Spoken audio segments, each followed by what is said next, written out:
President can go it alone. Joining me now to discuss, former OMB Director Russ Vought. Russell, always great to see you. You know, that's the million-dollar question, right? Representatives are calling for him to issue all these executive orders. He simply can't do that. There is a reason that we have Congress in place to enact laws.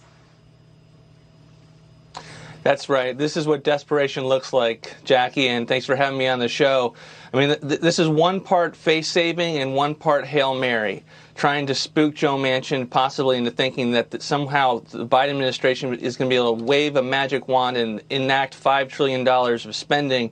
That's just not possible. There's a constitutional provision that requires Congress to appropriate money to be able to have spending. And there is no appropriations in this case. And so the idea that what the progressives are pushing, and if you notice, they have not provided any detail whatsoever as to what they're calling Biden to do. They say a plan is forthcoming. That plan likely will never have the details that's required because there's no possible way that they can achieve the legal authority that's necessary. Yeah, it's interesting because they've taken a couple of gut punches here. First, they wanted to couple the two bills together. They realized that wouldn't work. Then Joe Manchin came back when the bills were separate. And he said, no, I'm not voting for this. Look, he is for some spending. He has said that. He just wants to see it be a little bit more sensible. You've got the progressives in this party essentially just pushing this president, saying absolutely not. But the longer this saga plays out, the more embarrassing it becomes. Embarrassing, and also there are two things that Senator Manchin has said are important to him: keeping the top line under $1.75 trillion, and this cannot exacerbate inflation. And as this thing keeps on going, those two things come in conflict with each other, where even that $1.75 trillion now will have an impact on inflation. And so things for them is in a very precarious situation.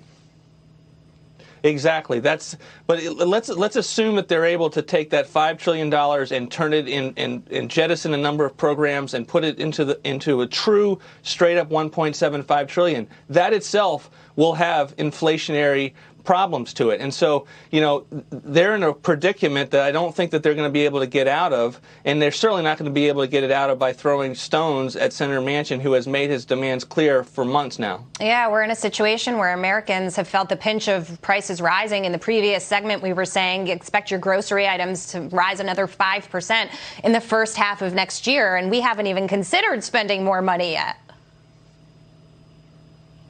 No, and I think inflation is not going to be transitory. You know, the Fed has run away from that language. They still have a monetary policy that's expansive right now.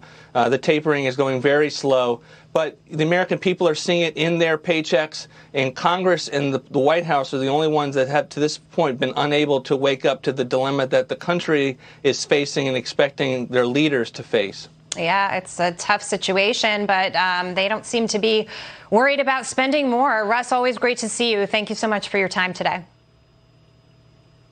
All right, coming up.